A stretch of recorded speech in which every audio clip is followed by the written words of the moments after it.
Where are you in the game of sales? Setting standards or just making quota? Here's the history. On March the 2nd, 1962, an unbreakable basketball record was set. I'm a Wilt Chamberlain fan. I have been since the late 1950s.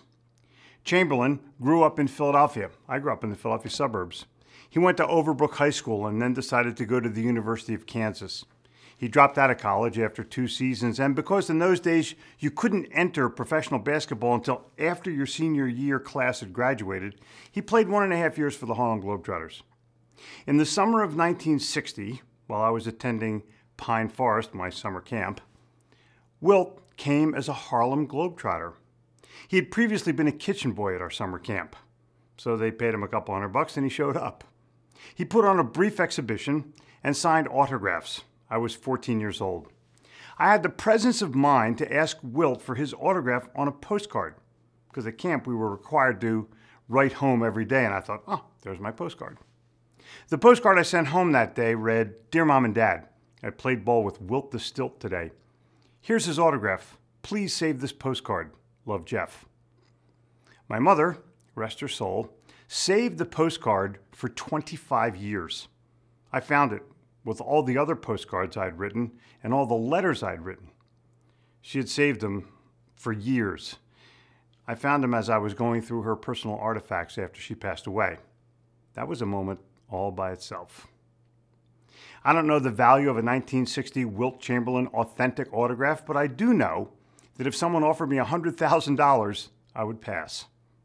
Some things have no price, in spite of the cliches you may have heard. Okay, back to Wilt. You can argue the fact that Wilt was the best basketball player of all time. Many will agree. Many will disagree. I don't really care about the people who disagree.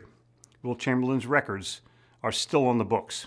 He was the only NBA player to score 4,000 points in a season.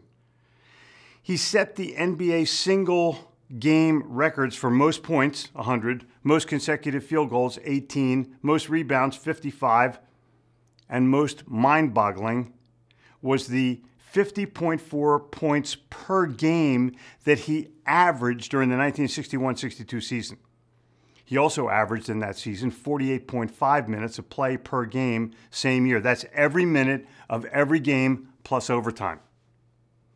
Wilt entered the NBA as a Philadelphia Warrior, based on the territorial draft system that was in place at that time. Briefly went to San Francisco when the Warriors went there, then rejoined Philadelphia as a 76er, and ended his career in Los Angeles as a Laker. When Wilt retired, he was the all-time leader in career points with 31,419. It was later passed by Kareem Abdul-Jabbar, Karl Malone, and Michael Jordan. But he held and still holds the record for the most rebounds, 23,924. It will never be passed. He led the NBA in scoring 7 years in a row. Most games with 50-plus points, 118. Most consecutive games with 40-plus points, 14. Most consecutive game with 30-plus points, 65. Most consecutive games with 20-plus points, 126.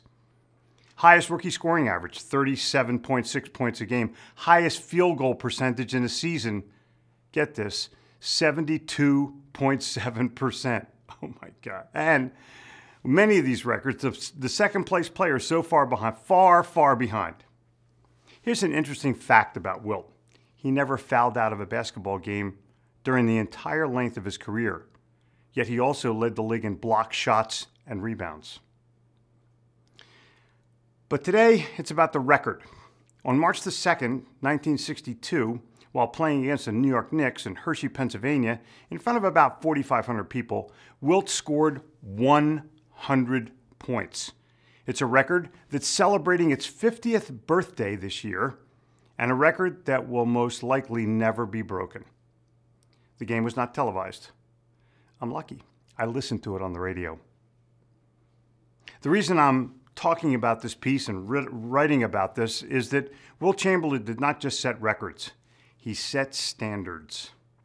His athletic prowess was so great that he changed the rules of the game. Wilt was so massive and such a great rebounder that they widened the foul lanes to prevent Wilt from complete basketball domination. He was a game changer and a rule changer. So my questions are this. What are you able to change about your career or process? What level are you playing at? Top, middle, or below average? What records are you setting that will last 50 years? What contributions to your game, your career, your company have you made? Wilt Chamberlain was colorful and controversial. You either loved him or you hated him. I loved him. Most people don't realize that Wilt wasn't just a basketball player, he was a world-class athlete. He set the state high school record in the high jump when he was 14 years old, 15 years old, and after he retired from professional basketball, he won the two-man volleyball championship more than once.